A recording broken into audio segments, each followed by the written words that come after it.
하마터면 놓칠 뻔한 지구촌의 다양한 소식 총정리해드립니다. 월드 리포트 장원석 아나운서와 함께합니다. 어서 오세요. 네, 안녕하세요. 장원석입니다. 네, 오늘 월드 리포트 어떤 소식으로 시작을 해볼까요? 네, 우리나라에서는 다소 보기 어려운 일을 소개해드리려고 합니다. 네. 중앙 아메리카에는 해변에 바다 거북이 많습니다.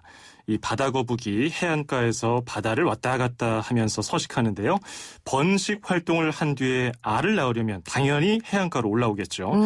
다큐멘터리 보신 분들 많겠지만 해안가에서 둥지를 만들고 알을 낳는 바다 거북이의 모습 그야말로 장관입니다. 네, 뭐 다큐멘터리도 저도 본 기억이 있고 뭐 뉴스나 사진에서 아마 본 분들 꽤 계실 거예요. 우리나라 해안가에서는 사실 볼 수가 없는 광경이라 신기하게 봤던 생각이 나네요. 그렇죠. 우리야 뭐 초등학교 때 조그마한 거북이 키우는 친구들이 있었는데 요즘에도 그런 취미를 가진 분들이 있는지 궁금하네요. 자, 아무튼 중앙 아메리카 코스타리카는 바다 거북에게는 천국이라고 할 수 있습니다. 그래서 바다 거북과 거북알을 쉽게 볼 수 있는데요. 그런데 인간이 또 몹쓸 짓을 하고 있었습니다. 바다 거북이 낳아놓은 알을 싹쓸이해서 파는 일당들이 적지 않다고 합니다. 네, 뭐 기후변화나 자연 파괴 소식에 대해서는 저희 프로그램에서도 자주 전해드리고 있는데 네. 저 멀리 이 코스타리카에서는 바다 거북이 또 고생을 하고 있었네요. 그렇습니다. 이 해안가에 둥지를 만들어서 낳아놓은 거북알을 사람들이 싹 가져다가 음식 재료 따위로 판다고 합니다. 아유. 당연히 바다거북 멸종 위기가 우려되죠. 네. 안 그래도 해수 온도 변화, 또 플라스틱이나 원유 유출 등 해양 오염 때문에 바다 생물들이 살기 어려워지는데 말이죠. 바다거북 알을 지키기 위해서 영국 켄트대 연구팀과 환경단체인 파소파시피소가 힘을 합쳤습니다. 바로 가짜 거북알을 이용하는 겁니다. 그러니까 거북알을 가져가는 사람들이 가짜 거북알을 가져가게. 네. 그러니까 구체적으로 어떤 방식으로 이 진짜 거북알을 지키는 건지 그게 네. 또 궁금하네요. 설명해 준 거와 비슷합니다. 네. 진짜 거북알을 가져가는 사람들이 가짜 거북알을 착각해서 가져가도록 하는 겁니다. 그런데 이 가짜 거북알에다가 GPS, 그러니까 이 위치 정보 시스템을 심어놓고서 가짜 거북알이 어디로 흘러들어가는지 확인할 수 있도록 했습니다. 그러니까 이 GPS를 통해서 거북알의 유통 경로를 파악할 수 있겠군요. 바로 그겁니다. 거북알이 어디로 갔는지 알 수 있으니까 이 범인들을 소탕할 수 있다는 논리입니다. 실제로 연구팀이 3D 프린터로 거북알과 똑같이 가짜 알을 만들었습니다. 한 100개 정도를 코스타리카 해변 바다거북 둥지에 나눠서 알 사이에다가 넣어뒀습니다. 이후에 확인해보니까 가짜 알 중에 4분의 1이 실제 진짜 알들과 함께 사라졌다는 걸 확인했습니다. 위치를 확인해보니까 인근의 민가와 한 2km 떨어진 술집, 137km 떨어진 곳 등에서 신호가 잡혔습니다. 그런데 여기까지 제가 말씀드린 내용은 켄트대 연구팀의 논문 내용이고요. 실제로 이 논문에 실을 내용을 위해서 실험을 한 겁니다. 이렇게 바다거북 개체수가 줄고 멸종위기인 상황에서 바다거북을 지키기 위한 연구 방법이 논문으로 정리돼서 생물학 저널에 실린 겁니다. 네, 그러니까 실제로 소개해 주신 방법으로 바다 거북알을 밀거래한 사람들을 검거한 사례는 없지만 그러니까 가능성을 보여준 거네요. 그렇죠. 이 연구팀은 미국 드라마에서 경찰들이 마약 거래범들을 잡으려고 GPS를 활용하는 걸 보고서 이런 연구 아이디어를 떠올렸다고 합니다. 실제로 바다거북 알을 불법으로 거래하는 사람들도 잡고 또 바다거북 개체수를 지키는 방법으로 활용될 수 있을지 지켜봐야겠습니다. 네, 그렇군요. 첫 번째 소식으로 들어봤고요. 다음 소식은요? 네, 우리가 가보기가 어려워서 등한시하기 쉬운 지역이 있습니다. 바로 극지방이죠. 극지방 빙하가 줄어들고 이상기후가 발생하고 멸종위기 생물이 늘고 있습니다. 하지만 말씀드린 대로 언론 등을 통해서 간접적으로 확인할 수밖에 없기 때문에 평소에 사실 신경 쓰기가 어렵습니다. 당장 우리 집 앞에서 발생한 일이라면 좀 다르겠지만요. 저희가 저 멀리 극지방에서 생긴 일이라도 주목해야 할 내용이 있다면 바로바로 알려드리겠습니다. 오늘은 남극으로 가봅니다. 네. 남극에는 우리나라 세종과학기지가 있는 곳이죠. 남극에 요즘에 지진이 자주 발생하는 이례적인 현상이 발생하고 있다고 합니다. 네. 근데 사실 이 지진이라는 게 극지방까지 갈 필요도 없이 우리나라에서도 요즘 좀 심심치 않게 발생을 하는데요. 네. 어느 정도나 자주 발생하고 있나요? 그 횟수를 세기가 어려울 정도입니다. 아르헨티나 언론에 따르면은 지난 8월 28일 이후에 남극에 지진이 5만 번 이상 발생했습니다. 5만 번 이상이면 정말 엄청난 횟수인데 네. 근데 이 남극에는 우리나라뿐만 아니라 여러 나라의 기지들이 있고 또 이 나라의 기지들이 환경을 연구를 하고 있잖아요. 그렇죠. 지진이 주로 발생하는 곳은 남극에 있는 사우스 세틀랜드 제도에 있는 킹 조지 섬 근처 바다입니다. 여기에는 말씀하신 것처럼 우리 세종 기지뿐 아니라 아르헨티나, 칠레 등에서 세운 기지가 있고요. 그런데 이 5만 번 넘는 지진 중에서 규모 3을 넘는 지진도 1000번 넘게 있었습니다. 그리고 이달 2일에는 규모 5.8 지진까지 발생했습니다.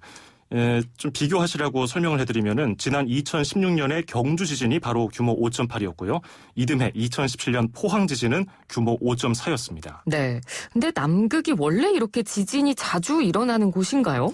전문가들에 따르면은 그렇지는 않습니다. 상대적으로 지진 발생 보고가 많지 않았기 때문에 최근 5만 번 넘는 지진은 정말 이례적이라고 볼 수 있습니다. 네. 특히 이른바 군발 지진이라고 해서 규모가 비슷한 지진이 계속 이어지는 특징이 있습니다. 보통은 본진이 크게 한번 오고 자잘한 여진이 이어지잖아요. 그렇죠. 그래서 연구기지에 계신 분들은 이제 혹시 모를 강진에 대비를 해야겠네요. 그렇습니다. 극지연구소 관계자에 따르면 이 세종과학기지에는 내진 설계가 돼 있다고 합니다. 비상 거처도 있고요. 지진 발생 상황을 주의 깊게 보고 있다고 전해왔는데요. 아직 남극 지진에 대한 연구가 진행 중인 상황이니까요. 원인이라든지 영향은 조금 더 지켜봐야겠습니다. 네, 남극 소식이었고요. 마지막 소식 들어보죠. 네. 추석 연휴에 미국에서 건너온 속보가 하나 있었죠. 다들 예상하고 계신 대로 도널드 트럼프 미국 대통령이 코로나19에 감염됐다는 소식이었습니다. 네. 트럼프 대통령은 측근인 힉스 보좌관이 양성 판정을 받자 본인도 밀접 접촉자로 분류돼서 코로나19 검사를 받고 백악관에서 대기하고 있었는데요.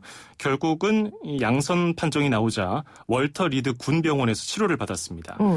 대통령이 코로나19에 걸렸으니까 미국 언론들도 엄청난 관심을 보였습니다. 맞습니다. 대통령이 병원에 가는 장면을 하나라도 놓칠세라 카메라가 따라붙었죠. 트럼프 대통령이 병원에 가려고 대통령 전용 헬기인 마린 원에 오르는 사진에서 특이한 사람이 대통령과 함께 찍혔습니다. 복장을 보면 군인처럼 보이는데 큰 가방 2개가 양손에 들려 있습니다. 네. 그러니까 사진상에 보면 이 트럼프 대통령이 타는 헬기로 함께 가고 있는 뒷모습이 보이는데 네.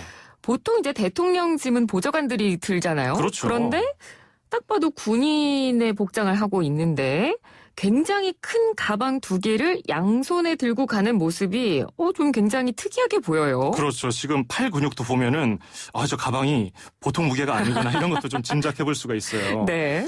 사실 이 군인이 들고 있는 저 큰 가방은 일명 핵 가방입니다. 핵 가방이요? 핵무기 할 때 핵. 핵무기가 그럼 들어있다는 건가요? 핵무기를 사용할 수 있게 만드는 핵무기 코드가 들어있습니다. 미국 미국 대통령은 미군의 통수권자잖아요. 그렇죠. 따라서 전쟁이 발발해서 핵공격을 승인해야 할 때 핵무기 암호 코드를 입력해야 하는데요. 언제 어디서 핵무기를 사용해야 할지 모르니까 미국 대통령 옆에는 늘 이 핵가방이 따라다닙니다. 평소에는 집무실에 함께 있겠죠. 대통령이 집무실에 있으니까. 그런데 외부로 이동할 때는 당연히 들고 다닙니다.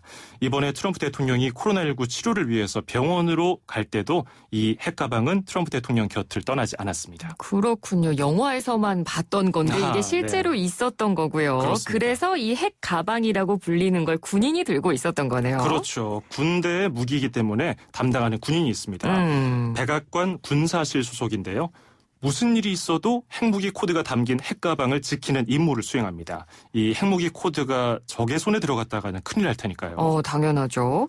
근데 이 핵가방을 부르는 별칭이 따로 있다면서요? 그렇습니다. 저 묵직한 가방을 그냥 핵가방이라고 하지 않고 미국에서는 핵풋볼, 뉴클리어 풋볼 이렇게 별칭으로 부릅니다. 예전에 그 아이젠하워 대통령이 냉전 시대에 핵 전쟁 시나리오를 만들었는데요. 이때 이 시나리오 이름이 드롭킥이었습니다. 네. 보통 어떤 군사 작전에는 별칭이 붙죠. 네. 예전에 2011년 아덴만에서 석해균 선장을 구출할 때는 작전 이름이 여명이었고요. 그렇죠. 지난해 터키가 이 시리아 북동부에서 쿠르드족을 대상으로 군사 작전을 펼쳤는데 당시 작전 이름 평화의 셈이었습니다. 이 아이젠하워 대통령의 핵전쟁 시나리오 드롭킥은 풋볼, 그러니까 미식 축구 용어인데요. 미식 축구를 처음 이제 경기를 시작할 때 네. 공을 바닥에 한번 튕겨서 튀어오르게 한 뒤에 뻥 차거든요. 네. 그 행위를 드롭킥이라고 합니다. 이 뉴클리어 풋볼, 그러니까 핵 풋볼 가방에는 뭐가 들어있을까? 이 핵을 발사하는 스위치가 들어있는 건 아니고요. 아까 말씀드린 것처럼 핵무기를 사용할 때 필요한 설명서, 대통령 피신 장소, 군에 내릴 명령, 또 대통령 권한 코드 이렇게 4가지가 들어있습니다. 그런데 역시 이게 굉장히 무겁습니다. 모두 합쳐서 한 20kg 정도 된다고 해요. 군인들이 전시에 이 물품을 담는 완전 군장, 가방의 무게가 많게는 한 40kg 정도 나가는데 핵 공격에 필요한 물건만 들어있는데도 20kg이라면 상당한 무게입니다. 핵가방 별명은 사실 좀 다소 장난스러운데 그렇죠. 핵무기가 주는 중압감이 핵가방 무게로 고스란히 드러나는 것 같네요. 그렇습니다. 핵 풋볼이라고 불리지만 굉장히 위험하고 중요한 물건이죠. 네. 그런데 이 가방에 붙은 익살스러운 별칭이 대통령 권한 코드에도 있습니다. 이 특정 코드를 입력해야 핵 공격을 할 수 있기 때문에 이 코드가 적힌 카드 정말 중요하겠죠. 이거에는 비스킷이라는 별명이 들어있습니다. 좀 장난스럽죠? 네. 이걸 핵가방에서 따로 꺼내서 대통령 양복 안주머니에 넣고 다닌 사례도 적지 않습니다. 심지어 레이건 전 대통령은 주머니도 아니고 양말에 이 대통령 핵무기 권한 코드인 비스킷을 넣고 다니기도 했습니다. 예전에 이게 어떻게 알려졌냐면은 네. 레이건 대통령이 피격당해서 병원으로 옮겨지면서 치료를 위해서 의료진들이 양말을 벗겼겠죠. 그때 알려졌습니다. 그리고 카터 전 대통령은 이 비스킷을 양복에 넣고 드라이 클리닝을 맡기기도 했다고 해요. 네. 그리고 또 한 가지 에피소드. 클린턴 전 대통령은 나토 정상회의가 끝나고서 이 핵가방 담당자는 내버려두고 따로 정상들이랑 백악관으로 향했대요. 그래서 이 핵가방 담당 군인이 핵가방 무거운 걸 들고서 혼자 백악관까지 한 1km 정도 걸어갔다고 하네요. 아니 이러면 안 되는 거 아닌가요? 되죠. 큰일 나죠. 네. 아무리 정신없어도 이 핵가방, 풋볼 가방은 군 통수권자가 챙겨야 하는데 그러니까요. 어쨌든 말 많은 트럼프 대통령 코로나19 양성 판정을 받고도 트위터에 글을 열심히 올리고 있었는데 그런 상황에서도 풋볼 가방은 잊지 않았습니다. 그렇군요. 알겠습니다. 오늘 소식 여기까지 듣겠습니다. 고맙습니다. 네, 고맙습니다. 네, 지금까지 월드리포트 장원석 아나운서였습니다. 1부는 여기서 마치고요. 잠시 뒤 2부 이어가겠습니다.